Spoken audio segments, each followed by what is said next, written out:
시청자 여러분 안녕하십니까? 여러분은 독거노인에 대해서 얼마나 알고 계십니까? 우리가 앞만 보고 정신 없이 살아가는 동안 저 한편에서는 외로움과 빈곤 속에 살아가는 노인들이 있습니다. 바로 홀로 살아가는 독거노인들입니다. 그 수가 이제 200만 명에 육박하고 있다고 합니다. 독거노인 200만 시대. 실버넷 뉴스는 총 9번에 걸쳐 그 실태를 파악하고 대책을 알아보는 특집 기획을 보도하고자 합니다. 오늘은 그 두 번째 순서로 서울 마포구 도화동에 있는 보건복지부 독거노인 종합지원센터를 찾았습니다. 김현미 부센터장, 장서영 부장과 함께 실버넷 뉴스 박윤자 부국장의 사회로 외국의 실태와 사례를 알아보고 그것들에 대해서 우리나라의 실태와 비교해보고 시사점은 무엇인지 이야기해보도록 하겠습니다. 안녕하십니까? 네, 안녕하십니까? 네, 안녕하세요. 네, 반갑습니다. 네, 반갑습니다. 노령화는 세계적 문제가 되고 있습니다. 미국 인구조사국 발표에 따르면 세계 노인 인구는 전체 인구의 8.5%로 6억인데 그 절반은 75세 이상 홀로 사는 독거노인이라고 합니다. 오늘은 복지 선진국이라는 미국과 일본, 작지만 부유하다는 네덜란드와 싱가포르 등 4개국에 대해서 일부에서는 각국의 실태와 특색 사업에 대한 사례를 알아보고 2부에서는 선진국들의 특색과 사례가 우리나라에 주는 시사점에 대해서 알아보도록 하겠습니다. 우선 싱가포르에 대해서 김현미 부센터장께서 설명 좀 해주시겠습니까? 네. 안녕하십니까. 독거노인 종합지원센터의 김현미 부센터장입니다. 먼저 싱가포르의 사회복지 정책에 대해서 간단하게 말씀을 드리면 싱가포르 같은 경우에는 지금 사회 공동체적 합의를 통한 사회보장제도를 운영을 하고 있습니다. 그래서 국가 개입은 최소화하고 제도의 효율적 운영을 극대화한다는 것이 싱가포르 사회복지 정책의 가장 큰 특징이라고 할 수 있고요. 그리고 사회복지 대상자에 대해서 단순 지원보다는 교육, 훈련 기회를 지원한다든지 이런 어떤 생산적인 복지에 더 많은 초점을 두고 있습니다. 그래서 싱가포르 사회복지 서비스 제도는 크게 세 개의 축으로 나누어서 볼 수가 있는데 MICS, 그러니까 우리가 말하는 보건복지부와 같은 그런 어떤 정책적인 그런 것들을 이제 만들어내고 인프라를 구축하는 그런 역할을 하는 MICS가 있고, 그다음에 NCSS는 사회 서비스에 대한 주요 방향을 설정을 하는 그런 어떤 사회 서비스 조직의 어떤 하나의 축이라고 보실 수 있습니다. 그다음에 마지막으로 CC는 우리가 알고 있는 공동모금회와 같은 이런 모금 활동을 이제 축으로 하고 있는 그런 어떤 사회복지 제도를 이렇게 크게 세 가지로 나눠서 볼 수가 있는데요. 싱가포르의 노인복지 정책의 특징을 또 살펴보도록 하겠습니다. 싱가포르의 노인복지 정책의 가장 큰 특징은 국가가 아닌 개인 그리고 가족 단위의 어떤 노후에 대한 책임을 국가가 중시한다는 것입니다. 그리고 동양적인 가치를 많이 활용을 한다는 것이 싱가포르의 노인복지 정책에 있어서 가장 큰 특징이라고 볼 수가 있습니다. 지원센터 장서영 부장께서 준비한 일본 사례에 대해서 말씀 좀 해주실게요. 네, 일본의 사회복지 정책의 특징에 대해서 말씀을 드리도록 하겠습니다. 80년대 이후에 일본의 사회복지 정책은 복지 재정의 축소를 특징으로 하고 있습니다. 이는 지방자치단체의 부담을 가중시키며 시설복지 전개를 어렵게 만들었기 때문에 그 예산을 좀 감축할 필요가 있었고요. 따라서 재가복지가 더 활성화돼서 홈헬퍼, 단기보호, 데이서비스라는 재가복지 선택식을 가진 고령화 보건복지 증진 10년 전략을 책정하게 되었습니다. 1994년에 복지계획 목표를 상향 조정한 신골드 플랜이 등장하였는데요. 주요 내용은 자립지원, 보편주의, 종합적 서비스 제도, 그 다음에 지역주의의 기본 이념을 두는 것이었습니다.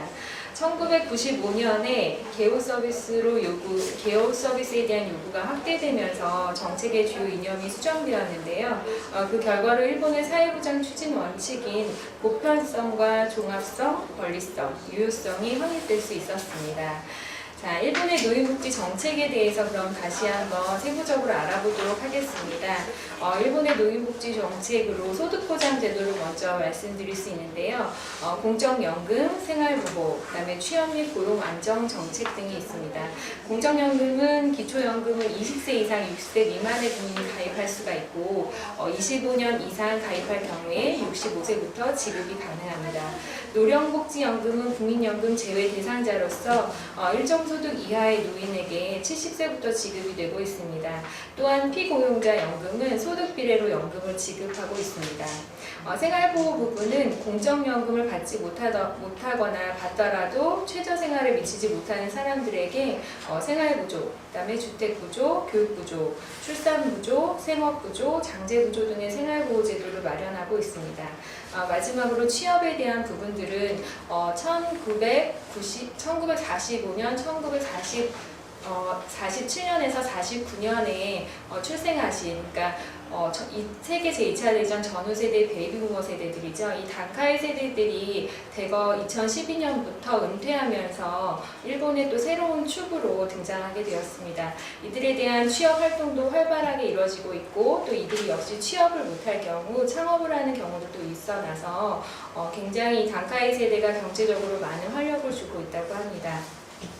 다음으로는 의료보장제도에 대해서 말씀드리겠습니다. 의료보장제도는 직장건강보험과 국민건강보험, 각종 공제조합에 의한 의료보험, 선원보험, 개호보험 제도가 있습니다. 의료보험을 적용받지 못하는 빈곤계층이나 저소득 노인을 위해 보험료 경감이나 의료보조가 있으며 퇴직 전 소득을 유지하기 힘든 노인에게 의료 혜택을 제공해서 의료비 부담을 경감시키는 퇴직자 의료보험 제도도 마련이 되어 있습니다.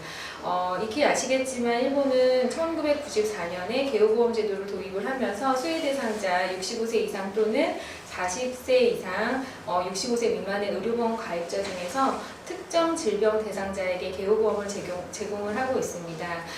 개호보험에서 받을 수 있는 급여는 재가급여, 그다음에 병원을 포함한 시설급여, 예방급여, 시정촌의 특별급여가 있습니다. 재가 서비스 종류에는 거택 서비스와 복지용구 구입, 주택 수리, 그다음에 거택 개호 지원 등 4가지 종류로 이루어져 있습니다. 주거보장제도에 대해서 말씀드리겠는데요. 주거보장제도는 노인 주거복지시설, 공영주택, 그 외 노인 세대형 공동주택과 노인 동거 세대형 공영주택, 복지형 임대주택 등이 있습니다. 주택 분야의 고령자 시책은 80년대 후반부터 활발하게 진행되어 주택 전반의 방벽 없애기, 그다음에 기존 주택의 장벽 없애기, 주택개조 추진, 민간 임대주택 거주자의 각종 지원이라든지 고령자용 공공주택의 공급, 각종 케어 서비스 제공주택 등을 실시하고 있습니다. 자, 노후 취업 제도에 대해서 말씀드리겠습니다. 일본은 중고령자 고용 촉진에 의해서 법률을 제정을 하고 중고령자의 고용 촉진을 위한 조성금 제도나 직업훈련, 농립성 프로그램, 자영업, 사업자금, 융자제도 등 고령자 취업의 확대에 관한 다양한 제도를 시행하고 있습니다. 우리나라의 고령자 취업 알선 센터와 같은 그런 고령자를 위한 취업 알선 센터가 1975년에 민간의 형태로 운영이 되고 있었고요. 정부에서 그 센터들의 굉장히 그 역할에 많은 그런 지원이 필요하다라는 그런 결론으로 해서 이미 이제 일본 전역으로 확대되어져서 많이 운영이 되고 있습니다.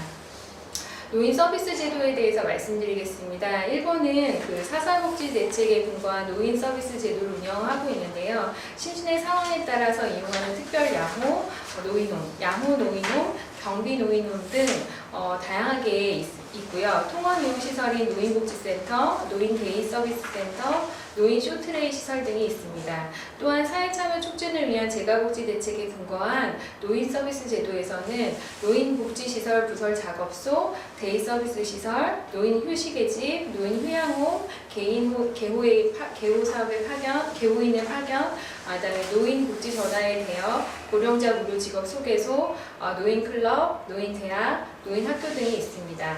부센터장께서 네덜란드 사례에 대해서 좀 설명해 주십시오. 네. 네덜란드는 이제 싱가포르 그 다음에 이제 일본과 좀 다르게 유럽 쪽에 있는 국가입니다. 그래서 거기는 이제 보수적 조합주의와 그다음에 사회 민주주의 체제의 특성이 혼재되어 있다는 게 이제 주 특징입니다. 보수적 조합주의는 이제 직업군이 이제 제도 배열 그리고 비스마르크형 사회보험 형태, 직업연금 이런 것 같은 사적 제도가 있고요. 그다음에 사회 민주주의로서의 그 체제는 시민을 포괄하는 보편적 보장 제도로서 기초연금과 공공구조가 있습니다. 이는 복지급여의 수급 조건이 간대하고 그다음에 급여 기준이 그래도 높은 편입니다.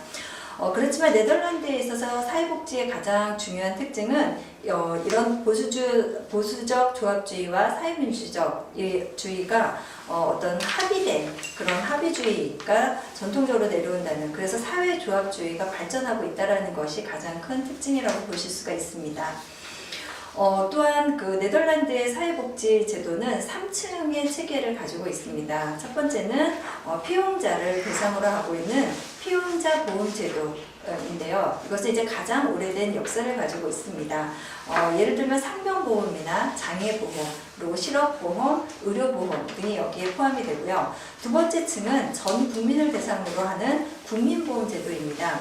그래서 여기에는 노령연금이나 유족급여, 그 다음에 특별의료급여, 보험, 그 다음에 아동수당 등이 여기에 포함이 됩니다. 네덜란드 같은 경우에 노령연금은 만 65세 이상 어르신들에게 제공이 되고 있고, 그 다음에 네덜란드 거주하시는 납세자들에 한해서는 최저소득을 보장해주는 그러한 제도로 되어 있습니다. 그리고 세 번째 층은 최저소득 보장을 위해서 세금으로 재원을 조달하는 공공부조 제도가 있습니다. 여기에는 그 부가급여나 장애 청소년을 위한 장애부조, 그 다음에 노령, 부분장애, 실업자들을 위한 소득지원, 그 다음에 국가지원 등이 있습니다. 그리고 네덜란드의 노인복지 정책을 살펴보겠습니다. 네덜란드 노인복지 정책 중에서 가장 중요한 소득보장 제도를 보면 연금제도가 있습니다. 연금제도는 네덜란드의 어떤 전형적이고 모범적인 3층 또는 다층 노후보장 제도를 가지고 있는데요. 기업의 연금이 발달되어서 전체 피용자 95%가 이 연금 제도에 적용을 받고 있습니다. 그래서 여기에는 부가 방식으로는 보편적인 기초연금의 공적연금과 그다음에 저국립 방식 비례연금의 기업연금이 유기적 연계와 보완을 통해서 균형을 이루며 설계되어 있습니다. 노령연금 그리고 두 번째는 이제 연금제도 외에 공공부조가 있는데요. 공공부조에는 스스로의 능력으로 자신의 삶을 영위하기 어려운 모든 국민에게 최소 수준의 소득을 보장하는 기본 원리로 공공부조가 있습니다. 그래서 많은 사람들이 노동시장에 참여하거나 혹은 복귀할 수 있도록 하는 것이 이 공공부조에 있어서의 최종 목표로 보실 수 있습니다. 이상으로 싱가포르, 일본, 네덜란드의 실태를 잘 들어봤습니다. 미국에 대해서 말씀드리겠습니다. 미국은 2013년 미국의 지역 공동체 노인 4천만 명 가운데 30%가 독거노인이고 그 절반인 600만 명이 85세 이상 초고령 독거노인이라고 했습니다.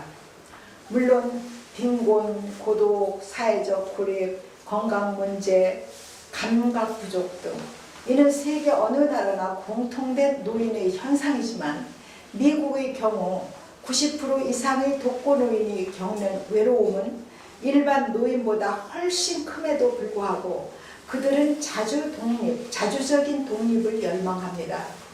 타인에 지나치게 의존하는 것을 두려워하기 때문이지요. 독거노인은 이렇게 말했어요. 자립과 동시에 그 자립을 유지하기 위해서 새 보완장치가 필요하다고요. 이에 대해서 2016년 2월 하버드 건강해고에 발표된 독거노인의 성공 수칙에서 독거노인의 자주적 독립을 유지하기 위한 단계를 소개했습니다. 첫째는, 즉 안전이 첫째입니다. 독거노인은 911 경보용 안전경보 버튼을 24시간 몸에 장착하고 최소한 3일분의 음식물과 음료수, 일주일분의 약 처방한 약 등 비상공급 세트를 비축해야 한다고 했어요. 그 다음 둘째는 사회적 서비스입니다. 이웃과 5분 동안 잡담하고 우편함의 메일을 점검하고 적어도 매일 누군가와 대화를 하고 일주일에 한 번씩은 외출해야 한다고 했습니다.